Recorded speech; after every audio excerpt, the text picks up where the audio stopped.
Hi, David Rawlings, and I wanted to talk to you about the montante, the spadone, the greatsword, the zweihander, the really awesome sword, and possibly one of the most popular swords on the internet at the moment, partly because Marco Danelli made me this incredibly beautiful piece of kit. I've reviewed it. Since I've played with it a little bit more, I'm really incredibly happy with this. This gets used by nearly every single private student I have that goes through the montante with me. Now, I wanted to clear up a few things about the montante, and this is about its potential. Now, if you've seen my previous videos on Figurado's movements and rules of the montante, you'll have noticed that the majority of the things that I'm doing are very broad, large sweeping movements, and I'm deliberately trying to make them large so that I'm using as much of my body as possible.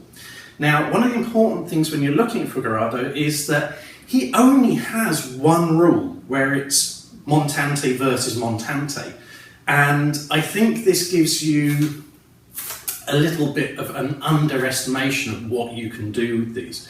Now, obviously, he says very clearly that, look, it's very unlikely that you're going to meet someone else with a montante and fight them with a montante. He also says that these rules are put there in order for you to build your capacity to revolve around and respond to different situations. And quite often he's dealing with multiple opponents, so these larger sweeping movements make an awful lot of sense. But his entire section on dealing with another montante can be put down pretty much to 4 tajos and a couple of reveses, which isn't the most comprehensive system in the world. Now, that in itself is not an issue, because there are certainly Japanese systems which, contrary to others, have very limited repertoire, but they make you specialise in that limited repertoire and become very effective in it. So what I would say, however, is that if you look at something like Goliath, where you have people fighting with immensely large swords, and what you see within that is people basically doing exactly the same thing as you expect to see with the longsword. And experience, and this is the key, experience tells me that there is absolutely no problem for you to do these things with the montante. It's very light, it's very quick, and I'm doing some very short movements because I'm trying to watch out for the light bulb. But there's no reason, for example, if you took a revers, that you can't turn this into a thwart, or you can't necessarily duplicate out the same move. All your winds, all the same things, all of these things work.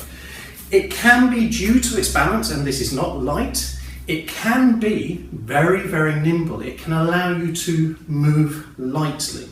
Now, one of the things Figurado does say, which is very important, is very close to what he said in the Lichtenauer text about learning to move with the sword, that you're using your steps with the sword in ways that are more and more important when you're using a heavier sword.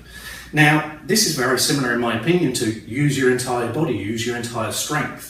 So when you look at these, do not just think of the big sweeping movements. Think of the little subtleties, all the tricks that you can do with a longsword, with a rapier in effect, something light, something nimble, in comparison, in your mind.